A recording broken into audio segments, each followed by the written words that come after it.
자, 오늘 이 본문을 우리가 대하면서 첫 번째 우리가 스스로에게 질문해 봐야 될 내용이 있습니다. 그것은 무엇이냐면 나는 보수주의의 길을 택할 것인가 아니면 폐쇄주의의 길을 택할 것인가 라는 질문입니다. 보수라는 말은, 신앙에 있어서 보수라는 말은 절대적인 가치를 지켜나간다라는 좋은 의미를 가지고 있습니다. 단순히 옛것을 고수한다라는 의미가 보수가 아니라 절대 진리, 변치 않는 진리를 지켜나간다라는 그 가치관, 그것을 보수라고 말을 하죠. 근데 보수와 폐쇄 사이에는 굉장히 미묘한 그 긴장관계가 흐르는 것을 알게 됩니다.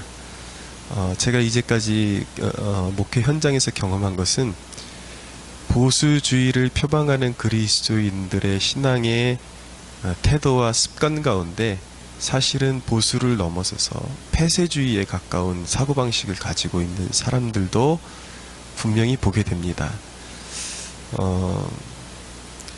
우리가 신앙생활하면서 조심해야 되는 건 뭐냐면 나는 이런 스타일이고 나는 절대 이런 건 용납 못해. 절대 용납 못해. 그게 신앙에 변개치 않는 진리에 관한 문제라면 당연히 그래야 되지만 사람이 신앙생활을 하다 보면 그게 아닌데도 불구하고 나는 이런 스타일이야. 나는 이런 신앙의 색을 추구해. 나는 절대 이 생각에 대해서 바꿀 수가 없어. 라고 그렇게 호언장담하는 경우들을 보게 되는데 사실은 알고 보면 그것이 진리에 속한 영역이 아니라 굉장히 부수적인 영역인데도 불구하고 자기 편견과 자기 스타일과 자기 고집에서 깨어나오지 못하는 경우들도 많다라는 것을 알게 됩니다. 이전에 한 교회에서 저희 그 목회자들의 룰이 뭐였냐면 항상 까만 양복을 입는 것이었습니다.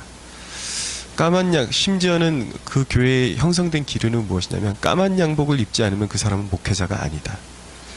까만 양복이 목회자의 어떤 기준인 것처럼 그렇게 형성이 되어 있었고 교회 분위기가 그렇다 보니까 성도들마저도 목회자가 까만 양복을 입고 다니지 않으면 마치 무슨 날라리라도 되는 것처럼 그렇게 판단하는 분위기가 형성이 돼 있었는데 왜 까만 양복인지 그 유래를 찾아보니까 그것이 어떤 신앙에 대한 대단한 어떤 의미를 가지고 있는 것이 아니라 그 교회 전체적인 분위기 자체가 워낙 오래된 교회이기 때문에 어르신들이 굉장히 많았습니다. 그 교회도 이제 그 수만 명이 나오는 그런 출석하는 교회였는데 이 어르신 세대가 압도적으로 많은 그런 교회였습니다.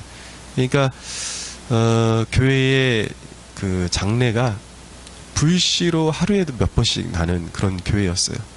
그러니까 언젠가부터 목회자들 사이에 까만 양복을 갖춰 입고 있지 않으면 불시에 당황스러운 상황이었기 때문에 까만 양복을 이제 정복으로 그렇게 하자라는 그런 암묵적인 흐름이 있었는데 그게 어느 순간 절대화되기 시작하고 그것이 마치 깨어있는 목회자의 그런 살아있는 목회자의 표상인 것처럼 그렇게 여겨지는 경우도 있었습니다. 그런데 우리가 고집하는 것들이 정말 주님이 원하시는 것들인가에 대한 질문을 항상 던져볼 수 있어야 되고 변개치 않는 진리 외의 것들에 대해서 주님께서 나의 사고방식을 바로잡아 주실 때에 그리고 변화를 요구할 때에 언제든지 그것을 바꿀 수 있는 마음의 준비가 되어 있어야 하는 것입니다. 미국의 갈보리 채플이라는 곳이 있는데 이 교회는 히피들이 오늘날에 이렇게 그런 불황자들 젊은이들이 거의 뭐 맨발로 이렇게 다니면서 노래 부르고 그냥 건달처럼 그렇게 살아가는 존재들을 히피족이라 그러는데 이 히피족들이 굉장히 큰 그 부흥이 있었던 교회가 바로 이 갈보리 채플입니다. 근데 이 교회가 부흥하는 그 과정에 대한 이야기를 들은 적이 있는데 이 갈보리 체프를 통해서 그 도시가 바닷가입니다. 그러니까 복음이 히피족들에게 증거되었는데 히피족들이 은혜를 받고 돌아오기 시작하는 거예요. 교회로 예배를 드리기 위해서 돌아오기 시작하는데 이 갈보리 체플의 장로님들이 걔네들이 한번 들어왔다 갈 때마다 카페트가 너무 더러워지는 거예요. 맨발로 들어와가지고 모래가 그 모래사장에서 모래를 그대로 끌고 들어와가지고 모래로 덮이고 청소하기도 곤란하고 그러니까 부흥 초기에는 장로님들 사이에 히피족들을 교회에 들여놓지 맙시다라는 그런 의견까지 나오게 되었죠. 교회 이유는 합당한 이유는 있습니다. 나름대로 무엇이냐면 거룩한 교회인데 이 청년들의 옷차림 자체도 너무 지나칠 정도로 가볍고 교회가 더러워지니까 거룩한 하나님의 교회에 준비도 되지 않은 청년들을 들여놓지 맙시다 라는 의견이 대세적이었는데 이 척 스미스 목사님이 이 장로님들에게 이런 말을 하셨다고 합니다. 우리가 히피족들을 구원하는 데 있어서 저 카페트가 방해가 된다면 차라리 그것 때문에 고민하지 말고 카페트를 걷어내버립시다. 근데 다행히도 그것이 교회에 분란이 되지 않고 목사님의 의견이 잘 수렴이 되어서 영혼 구원을 1차적으로 생각할 때에 그것이 맞다라는 판단을 내리고 카페트를 다 걷어내버리고 히피족들을 마음으로 따뜻하게 받아주고 이렇게 되니까 교회가 준비가 되니까 히피족들이 엄청나게 몰려오면서 그 교회의 일꾼이 되고 그 히피족들이 또 타고난 이 음악적인 감각들로 주님을 찬양하는 그런 좋은 또 음반들이 나오게 되는 그런 역사가 있게 된 것입니다. 그러니까 우리가 영혼을 구원하는 데 있어서 주님이 생각의 그 패러다임을 바꾸기를 원하실 때가 있다라는 거 절대적으로 난 이건 용납 못해. 지금도 가끔 생각하면은 제가 은혜 받기 전에 우리 아버님이 이렇게 부목회자로 심우하시던 교회에 지금 20대 중반에 은혜도 뭐 받지도 못하고 아주 생짜배기였으니까 교회에 이렇게 나가는 것만 해도 기적이었는데 어느 날은 제가 나시를 입고 교회를 나가서 예배를 드리고 있었더니 그 교회 부목사님 중에 한 분이 저를 지적하시면서 그런 옷 입고 교회에 오지 말라고 이렇게 말씀을 하시는데 그것이 제가 교회에 대한 어떤 개념이 있었던 시절 같으면 은혜에 대한 개념이 있었던 시절 같으면은 네 알겠습니다 이렇게 수긍이 갔겠지만 그 당시로서는 야 뭐 이런 걸 가지고 다 지적을 하고 난리냐 이 교회에 대한 정이 뚝 떨어지더라고요.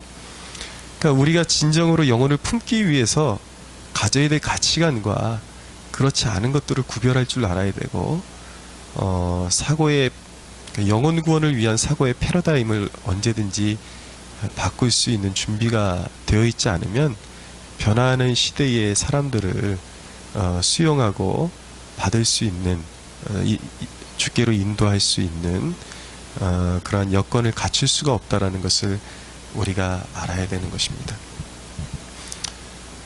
보수라는 가치 최근에 이슈가 무엇입니까? 요즘 뭐 난민 이야기도 나오고 또 이 페미니즘에 맞서서 우리 보수 그리스도인들이 맞서서 싸우고 있죠. 특별히 이 낙태 문제. 우리 보수 그리스도인들의 절대 가치관으로는 낙태를 허용할 수 없는 것이 우리의 가치관인 것입니다. 그것은 엄연한 살인이죠.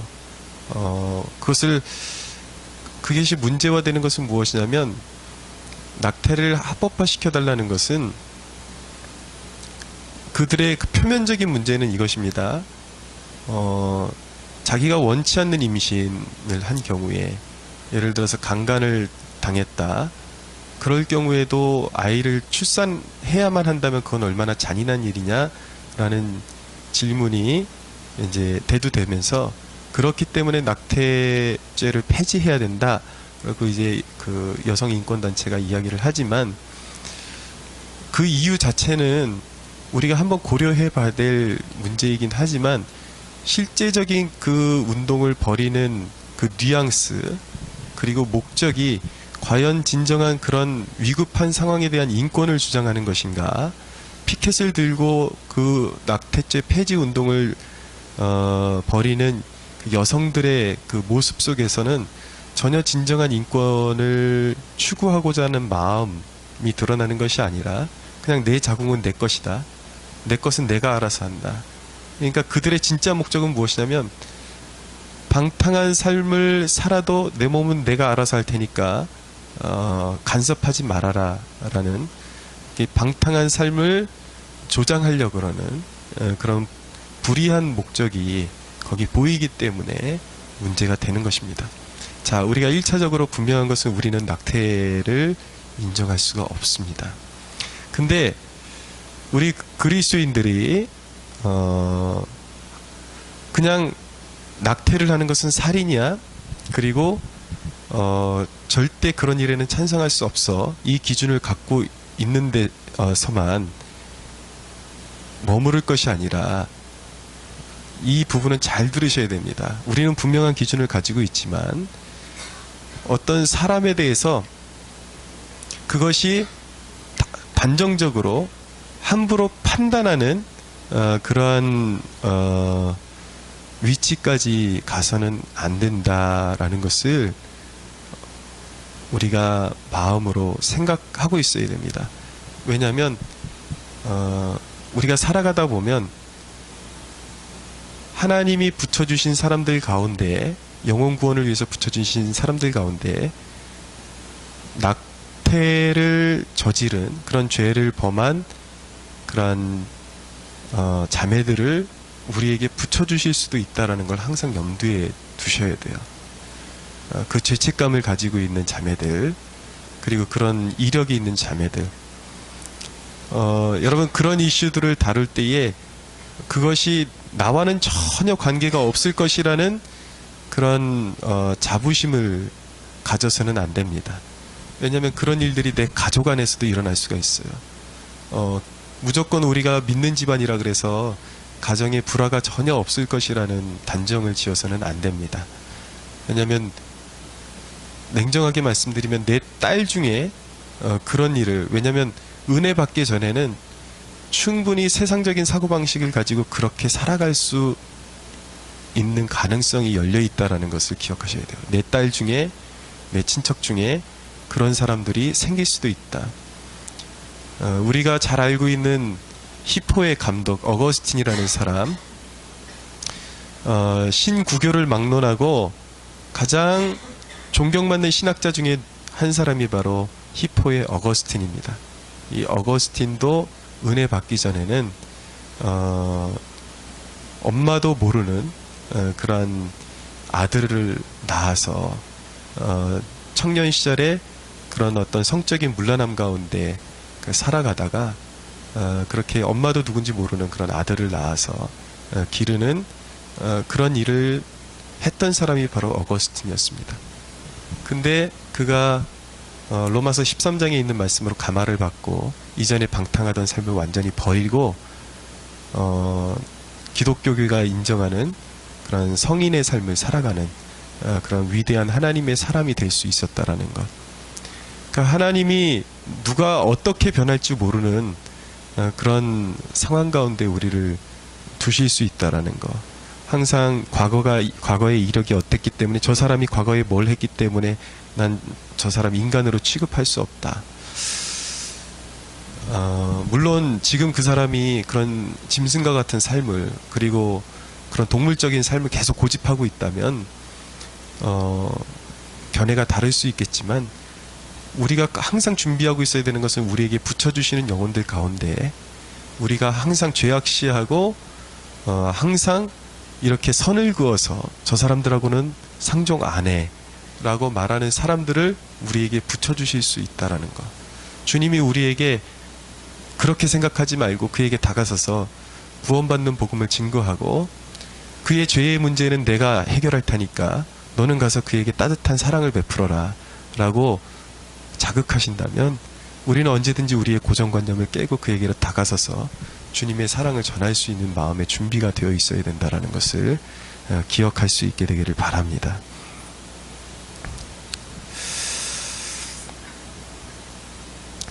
오늘 베드로가 이제 성령의 인도를 받아서 고넬료의 가정에 인도함을 받는 이런 기사가 나오죠. 오늘 새벽에는 이제 길게 이 본문을 다룰 수 있는 시간은 되지 않기 때문에 간략하게 좀 요점만 짚고 넘어가면은, 이 대목을 보면 우리가 하나님의 인도를 받는 것에 대해서 중요한 통찰을 좀 얻게 됩니다. 근데 17절에 보니까 베드로가 본 바 환상이 무슨 뜻인지 속으로 의아해 하더니, 베드로가 어떤 환상을 봤을 때에 그 의미를 100% 다 깨닫고 주님께 순종한 것은 아니라는 것을 우리가 눈여겨봐야 됩니다. 하나님께서 우리에게 분명한 사인을 주시고 인도해 주셔도 그 일부분은 감추어져 있을 수 있다라는 것을 우리가 알아야 되고, 사람이 마치 자기에게 주어진 어떤 은사나 그런 성령의 만지심 때문에 내가 모든 것을 아는 것처럼 그렇게 자신을 높이는 자세는 결코 합당치가 않습니다. 그러니까 하나님이 늘 인도하실 때에 사람으로 하여금 겸손하게 끝까지 하나님을 의지하도록 그렇게 인도하신다라는 것. 그러니까 하나님의 인도하심을 받는 이 사람은 항상 겸손하게 하나님께서 펼쳐주시는 그러한 일들에 대해서 마음을 낮추고 끝까지 지켜보려는 그러한 겸손한 자세가 필요한 것입니다. 성령께서 인도해 가시는데, 성령님에 대한 그 우리가 이해를 여기서 발견하게 됩니다. 19절에 보니까 베드로가 그 환상에 대하여 생각할 때에 성령께서 그에게 말씀하시되 두 사람이 너를 찾으니, 성령께서 베드로에게 말씀을 하십니다. 베드로에게 내면의 음성을 주시죠. 성령님은 우리가 생각하는 것보다 더 인격적이시다라는 것을 우리가 알게 됩니다. 그러니까 성령님을 어떤 에너지처럼 그렇게 취급하거나 오해해서는 안 되고, 성령님은 우리에게 가까이 오셔서 말씀하시고 어떤 일을 알려주시는 아주 우리와 친밀한 인격이라는 것을 우리가 알아야 됩니다. 또 한 가지 20절에 보면 일어나 내려가 의심하지 말고 함께 가라. 내가 그들을 보내었느니라 하시니, 성령님은 어떤 분인가? 성령님은 환경을 조장하시고 사람을 움직이십니다. 그래서 그 모든 것들을 통해서 하나님의 뜻을 이루어 가시는 분이 성령님이십니다. 그러니까 우리를 인도하시고 이끌어 가시고 어떤 환경에 두시고 사람을 만나게 하시는 분이 성령님이시라는 것을 우리가 알 필요가 있는 것이죠. 여기 보면은 베드로가 막연하게 두려워할 수 있었는데, 성령님은 어떤 일을 하시는가? 사람의 마음 가운데 확신을 주시고 두려움을 물리치게 해주시고, 베드로가 막연한 가운데 있었는데 의심하지 말고 함께 가라 라고 말씀해 주시는 분. 그러니까 우리가 어떤 일을 맞닥뜨릴 때에 두려워할 것이 아니라 늘 하나님 앞에 기도하고 이 길이 하나님이 원하시는 길이 맞는지 묻는다면 성령께서 주시는 마음이 있습니다. 그래서 그 길이 합당하다면 두려운 마음이 들다가도 알 수 없는 평안이 주어질 때에 그것은 성령님이 주시는 마음이고 그것은 안전하다라는 뜻이기 때문에 어떤 일을 맞닥뜨리든지 두려워할 필요가 없는 것입니다. 담대하게 나아가면 되는 것입니다.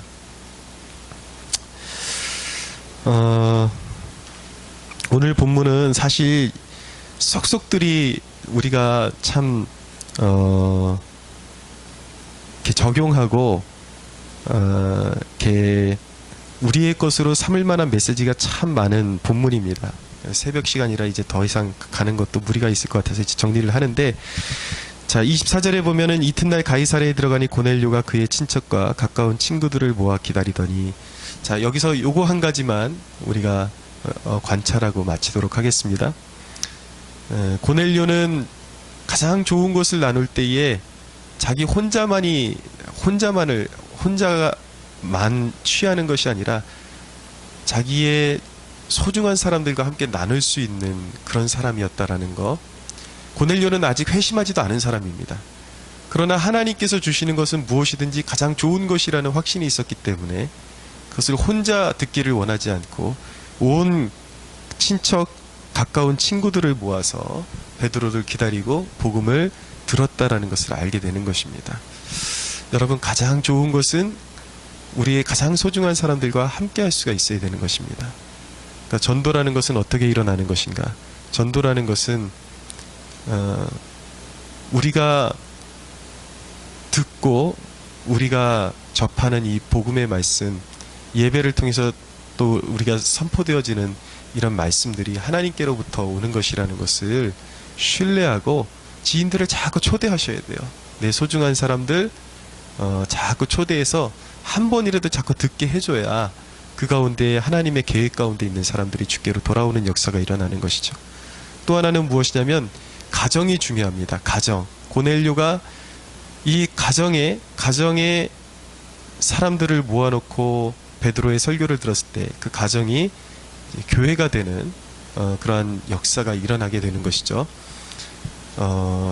나라가 어둡고 역사가 심히 왜곡되고 이런데 우리가 단순히 그냥 기도가 가장 중요하지만 기도하는 것으로만 끝낼 것이냐, 단순히 교육감이 바뀌고 역사가 그냥 흐름이 바뀌기만을 그냥 기다리고 있을 것이냐, 그것이 아니라 우리 그리스도인들이 역사를 능동적으로 주장해 갈 수 있어야 된다라는 것입니다. 가정이 중요합니다. 그리고 그 믿음의 가장이 중요합니다. 이제는 이 어두운 세대 가운데 소망이 가정에 있다라는 사실을 우리 그리스도인들이 꼭 기억해야만 하는 것입니다. 그래서 가정의 예배가 회복되어야 되고, 첫째는, 그리고 역사 교육을 부모들이 우리 자녀들에게 중요한 역사는 맥을 짚어줄 수가 있어야 되는 것입니다. 소중한 건국의 가치, 이 나라가 그냥 우연히 독립운동하다가 세워진 나라가 아니라 그 독립운동조차도 우리 믿음의 조상들을 통해서 목숨 걸고 생명 걸고 이 나라에 세워진 건국의 원래의 가치와 이념이 그냥 잘 먹고 잘 사는 나라로 세워진 나라가 아니라 국회에서 기도로 시작하고 하나님을 섬기기 위한 신정국가로서의 꿈을 가지고 세워진 나라가 대한민국이라는 것을 우리 부모들이 가정에서 지켜줘서 가정에서 하나님 나라가 실현될 수 있도록 그렇게 우리 믿는 부모들이 지켜나가야 하는 시대인 것입니다. 오늘 이 본문을 통해서 우리의 가치관에 대한 고민을 한 번 더 정립하는 시간이 되기를 원하고요. 성령님과 더 친밀함을 추구하는 그런 하루가 되기를 원하고, 내 가정을 내가 어떻게